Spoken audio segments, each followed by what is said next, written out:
Suprabhatam, Namo Nama. Welcome to all of you in Sanskrit lecture. In previous lecture we learned chapter 17 आचार्य चरक. आचार्य चरक का नाम आपने सुना होगा. अगर उनका नहीं सुना तो पतंजलि का तो सुना ही होगा. तो पतंजलि और आचार्य चरक दोनों एक ही हैं, जिसने चरक संहिता नामक आयुर्वेद का ग्रंथ लिखा था. आयुर्वेद का मीनिंग क्या होता है? आयुः विन्दते इति आयुर्वेदः, मतलब जो हमारा हेल्दी लाइफ है उसके वर्णन का जो शास्त्र है वह आयुर्वेद है. आयुर्वेद दो प्रविधियों पर काम करती है, क्यूरेटिव और प्रिवेंटिव, रोगनाश और रोग हर, प्रतिबंध. मतलब जो हमारे शरीर में कोई भी डिसीज हो उसको दूर करती है और जड़ मूल से निकालती है, मतलब दोबारा न हो ऐसी प्रविधि पे काम करती है. इसमें आयुर्वेद शास्त्र में जो फेमस नाम है वह है आचार्य चरक, जिसने चरक संहिता नामक कायी चिकित्सा का ग्रंथ लिखा है. उनके बारे में आज हम यह लेसन पढ़ेंगे. Acharya Charaka was a great scholar of Ayurveda. He had the foundation of the science of medicine. We have little information about his life in this lesson, but his composition Charak Samhita is still available today. Anyone who wants to study Ayurveda must be read this book Charak Samhita, जिसमें बहुत सारे रोगों का वर्णन है, किस तरह से हम उसको रोग को दूर कर सकते हैं. तो उसके बारे में थोड़ा लिटिल नॉलेज लेंगे, चरक संहिता के बारे में. यहाँ पे देखेंगे हम संस्कृत का ट्रांसलेशन भी सीखेंगे, ग्रामर पॉइंट भी देखेंगे. चरक नामना प्रसिद्ध, प्रसिद्ध मतलब फेमस, आचार्य ख्रीस्तस्य प्रथम शताब्द्यां फर्स्ट सेंचुरी एडी, आयुर्वेदस्य महान पंडित, ग्रेट स्कॉलर ऑफ आयुर्वेदा. तो इसका ट्रांसलेशन होगा, famous Acharya Charka who lived in the first century AD was a great scholar of Ayurveda. सह कनिष्क नृपतेः, नृपतेः मतलब नृपति जो फर्स्ट वर्ड है, नृपति जो वर्ड है वह उसका मीनिंग होता है किंग, और कनिष्क किंग का नाम है. सह का मतलब वह चरक के बारे में कह रहे हैं. राजवैदः आसीत्, he was the rajvaidya of king Kanishka, मतलब जो कनिष्क किंग है उसके वैद्य हुआ करते थे. अस्य, यहाँ पे स्य प्रत्यय जहाँ पे आएगा 6 विभक्ति है. अस्य आचार्यस्य चरक संहिता नामक सुप्रसिद्ध ग्रंथ वर्तते, वर्तते present tense third person singular. There is a very popular grantha name Charaka Samhita by these Acharya. आयुर्वेदस्य प्राचीनतमेषु विश्वविख्यातेषु ग्रंथेषु, जहाँ पे सु प्रत्यय है, सप्तमी विभक्ति बहुवचन है, अस्य गणना भवति. This is considered at the most ancient and world famous Grantha of Ayurveda. Ayurveda के जितने भी पॉपुलर ग्रंथा है उसमें उसका कंसिडरेट होता है, मतलब उसका काउंट होता है. अस्मिन ग्रंथे, ग्रंथे सप्तमी विभक्ति एक वचन है, 7th प्लेस दर्शाया गया है यहाँ पे. सूत्र स्थानम, निदान स्थानम, शरीर स्थानम, इंद्रिय स्थानम, चिकित्सा स्थानम आदि जो सेक्शन होते हैं उस सेक्शन की यहाँ पे बात की गई है कि इन दिस ग्रंथा कितने सेक्शन है. यहाँ पे आगे देखेंगे. कल्प स्थानम, सिद्धि स्थानम, चेति च प्लस इति, अष्टो प्रकरणानि संति, संति बहुवचन का वर्ब है, अन्य पुरुष बहुवचन. प्रकरणम नपुंसकलिंग शब्द है, प्रकरणानि तो प्रथमा द्वितीय विभक्ति बहुवचन है. In this grantha there are 8 chapters. सूत्र स्थानम, निदान स्थानम, यहाँ पे जो भी नाम है वो एज इट इज लिखते हैं हमें. विमान स्थानम, शरीर स्थानम, इंद्रिय स्थानम, चिकित्सा स्थानम, कल्प स्थानम एंड सिद्धि स्थानम. एतेषु सर्वेषु प्रकरणेषु, सुप्रत्यय है, सप्तमी विभक्ति बहुवचन. सम्मिल्य त्वात्यय संबंधक भूत कृदंत है. विसंत्य उत्तरम 100 अध्यायाः सन्ति. विसंत्य उत्तरम मतलब उत्तरम मतलब ज़्यादा, एक शतम 100 के ऊपर 20 मतलब 120 अध्याय है. 8 section, there is 8 section in this grantha and total 8 section के अध्याय कितने हैं? तो in this chapter there are 120 अध्यायस. इसको हमें याद रखना है क्योंकि आचार्य चरक की जो शॉर्ट नोट हम लिखेंगे उस शॉर्ट नोट में इस सेक्शन का, उस नाम का हमें वर्णन करना है. अस्य ग्रंथस्य षष्ठी विभक्ति है, स्य प्रत्यय आया है. प्रमाणम 2,000 श्लोकात्मकम वर्तते. द्वा मतलब 2, 10 मतलब 10, 10 प्लस तो कितने हुए 12 और सहस्त्र मतलब thousands.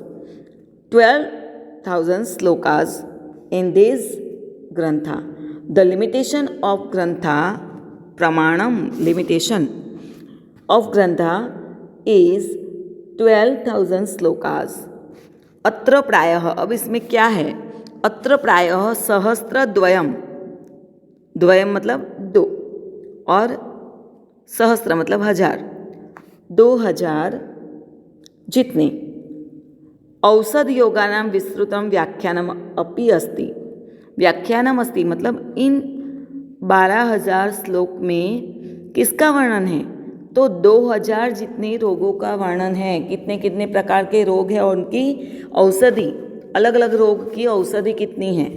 जैसे हमें फीवर है तो फीवर में कौन कौन सी दवा, कौन कौन सा उपचार हम कर सकते हैं, ऐसे विभिन्न बातों का वर्णन, मतलब 2000 बातों का वर्णन किया गया है. There is detail description of 2000 औषधाज योगा, मतलब उसकी मेडिसिन के बारे में किस तरह से हम उसको प्रिपरेशन कर सकते हैं. अस्मिन व्याख्याने मतलब इन डिस्क्रिप्शन में ज्वर, रक्तपित्त ये सारे संस्कृत रोगों के नाम हैं जो अब भी है, अब भी हमको होते हैं. ज्वर, रक्तपित्त, उन्माद, अतिसार, प्रमेहादीनाम, उदर, शिरो, हृदयादीनां च रोगाणां निवारकानि विनाशकानि औषधानि उल्लेखानि सन्ति. तो यहाँ पे निवारकानि और विनाशकानि, तो निवारकानि का मतलब होता है क्यूरिंग एंड विनाशकानि मतलब रिमूविंग. जो रोग हैं, डिसीज़ हैं, रोग का मतलब डिसीज़, तो उसका वर्णन यहाँ पे, उसके औषधि का वर्णन किया गया है. तो कौन कौन से रोग हैं? तो फर्स्ट ऑफ देखेंगे ज्वर मतलब फीवर, उसके बाद देखेंगे रक्तपित्त लेप्रेसी, उन्माद मतलब जो साइकोलॉजिकल डिसीज़ होती है, मानसिक रोग जिसे हम कहते हैं, अतिसार तो जिसे हम डायरिया कहते हैं, प्रमेहादानी तो उसका होगा डायबिटीज़, उदर, सिर एंड हृदय, उदर मतलब स्टमक, सिर मतलब हेड एंड हृदय मतलब हार्ट, उसके भी रोगों का वर्णन. And this is related of stomach, heart and head. इन सारे जो रोग हैं उसकी औषधि का वर्णन यहाँ पे किया गया है. In the description there is mention of the medicine curing and removing the disease like fever, leprosy, psychological disease, diarrhea, diabetes and the disease related to stomach, heart and head. एवं ही मन्यते, ऐसा माना जाता है कि यत भारते औषध विज्ञानस्य प्रवर्तकः अयमेव आचार्यः. यहाँ पे संधि है अयम प्लस एव प्लस आचार्यः. ऐसा कहा जाता है कि औषध विज्ञान के जो शोधक है भारत में यही है. Really it is believed that Acharya Charaka was the founder of Ayurveda शास्त्र. आयुर्वेद शास्त्र के फाउंडर हैं. आगे देखेंगे निखिलम अपि, संधि है यहाँ पे निखिलम प्लस अपि. आयुर्वेद साहित्यम आचार्य से चरकस्य उच्छिष्टम अस्ति. उच्छिष्टम मतलब उसका होता है कि after left over after use, मतलब जैसे हम खाना खाने के लिए बैठते हैं और खाना खाने के बाद हमारे थाली में कुछ बच जाता है जिसे हम खा नहीं पाते, तो जिसे हम ऐंठ कहते हैं. तो ऐसा ये जो नॉलेज है पूरा चरक संहिता का, वो आयुर्वेद का ज्ञान जो नॉलेज है चरक संहिता के बारे में, चरक का, आचार्य चरक के, उसका लेफ्ट ओवर आफ्टर यूज़ बचा कुचा है तो सोचो कि आचार्य चरक कितने स्कॉलर होंगे। तो इतने बड़े साहित्य, इतने बड़े ग्रंथ को अगर हम लेफ्ट ओवर कहेंगे, आफ्टर यूज़ के बारे में कहेंगे, तो उनमें कितना नॉलेज होगा। तो यही बात है हमारी भारतीय संस्कृति की। The whole Ayurveda literature is like left over after use. अथ च आयुर्वेदशास्त्रीय यत् ज्ञानं चरकसंहितायां वर्तते तदेव सर्वत्र वर्तते, चरकसंहितायां यत् नास्ति तत्र कुत्र अपि न वर्तते। इसलिए कहा जाता है कि जो नॉलेज, जिस बात का वर्णन चरक संहिता में है वह सभी जगह है, और चरक संहिता में जो नहीं है वह कहीं पे भी नहीं है। Whatever is the knowledge of Ayurveda is in Charaka Samhita is everywhere. Whatever is not in Charaka Samhita is found nowhere, कहीं पे भी आपको नहीं मिलेगा। अस्य केचन उपदेशाः स्मर्तव्याः सन्ति। यहाँ पे कुछ एडवाइस जो दी गई है उसको हमें याद रखना है। Some of this advice should be remembered. और यहाँ पे चरक जी कहते हैं तदथ्या दे आर मनुष्य केन प्रकारेण, यहाँ पे न है और यहाँ पे अण है, तो दोनों थर्ड विभक्ति है। रोग रहित तो तृतीया तत्पुरुष समास है, रहित सहित पूर्णम आदि शब्द का प्रयोग अगर जब होता है तब थर्ड विभक्ति का प्रयोग होगा, तो तृतीया तत्पुरुष। भवितुम, तुम प्रत्यय है, हेत्वर्थ कृदंत। अर्हति इति विषय उपदिशति आचार्य। तो यहाँ पे कहेंगे कि मनुष्य किस प्रकार रोग रहित हो सकता है, इस विषय पे आचार्य यहाँ पे एडवाइस देते हैं। How a man can keep good health is advise as under Acharya Charaka. तो यहाँ पे श्लोक बताया गया है, उसको हम समझेंगे। नरो हिताहार विहार सेवी समेशकारी विसेव शक्त, दाता समसत्य पर क्षमावान, आप्तोपसेवी च भवत्य रोगी। बहुत ही अच्छा ये श्लोक है। नरह मीन्स ह्यूमन बींग, हिताहार विहार, आहार और विहार मतलब it's good food and practice good conduct. समीक्षकारी मतलब बिहेव आफ्टर थिंकिंग, कुछ भी कार्य करने से पहले वह सोचता है। विषय सशक्त मतलब जो आसक्ति, किसी में भी उसको बहुत ही अट्रैक्शन है, उसमें वो आसक्ति कम करता है। तो यहाँ पे वही बात की गई है।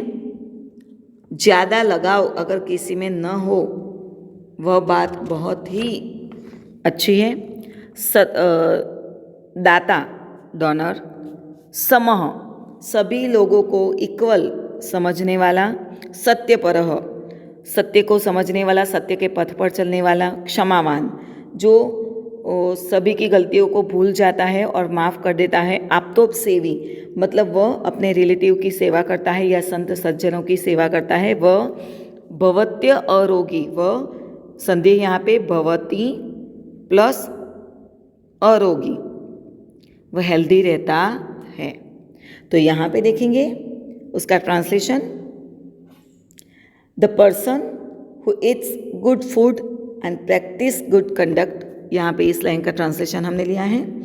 समीक्षाकारी बिहेव आफ्टर थिंकिंग, विसेव सक्त नॉट अटैच्ड टू एनीवन, दाताः डोनर, समः हैविंग फीलिंग ऑफ इक्वली सभी को इक्वल समझता है, सत्यपरः फॉलोइंग ट्रूथ एंड क्षमावान फॉरगिविंग ऑफ अदर्स एंड आप्तोपसेवी service the relatives is healthy, भवती आरोगी वह हेल्दी है। इसी श्लोक को यहाँ पे डिस्क्रिप्शन किया गया है सेंटेंस के रूप में। इसी का ट्रांसलेशन हम दोबारा रिपीट करेंगे।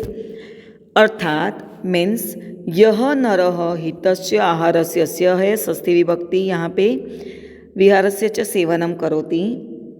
अर्थात means the person who eats good food practice good conduct, सर्वम कार्यम समीक्ष्य करोति, करोति present tense third person singular, works thoughtfully, विषयेषु नितराम आसक्त, not attached to any things, यह दानम करोति डोनेट, गिविंग आर्म्स, व्यवहारे समत्वं क्षमावानं च आचरति and has feeling of equally and forgiving others, आप्तजनानां सेवां करोति, सर्विस द रिलेवेबल पर्सन्स और रिलेटिव्स, तादृश नरः अरोगी अर्थात स्वस्थ भवति। द पर्सन इज हेल्दी और फ्री फ्रॉम डिसीज, मतलब ऐसे पर्सन हेल्दी और डिसीज फ्री रहते हैं। अत्र एक प्रश्न, हियर इज अ क्वेश्चन। कोई इंसान सभी के साथ अच्छा बिहेव करता है, वह सेवा भी करता है, अपने हेल्थ के अनुसार भोजन लेता है, बिहेवियर भी अच्छा करता है, फिर भी अगर वह बीमार पड़े तो क्या करे? किम औषधम विना सम्यक व्यवहारेण अपि, यहाँ पे संधि है व्यवहारेण प्लस अपि, अणाया थर्ड विभक्ति भी होगी यहाँ पे। जनः रोग रहितुम भवितुम अर्हति, संधि है भवितुम हेतुअर्थ कृदंत प्लस अर्हति प्रेजेंट टेंस है, अर्ह धातु है। क्या व्यवहार से ही कोई इंसान हेल्दी रह सकता है? Can a person be healthy without medicine और बाय गुड कंडक्ट? तस्य इदम उत्तरम, तस्य इदम उत्तरम, यहाँ पे संधि है तस्य प्लस इदम प्लस उत्तरम। हियर इज इट्स आंसर, यहाँ उसका आंसर दिया गया है।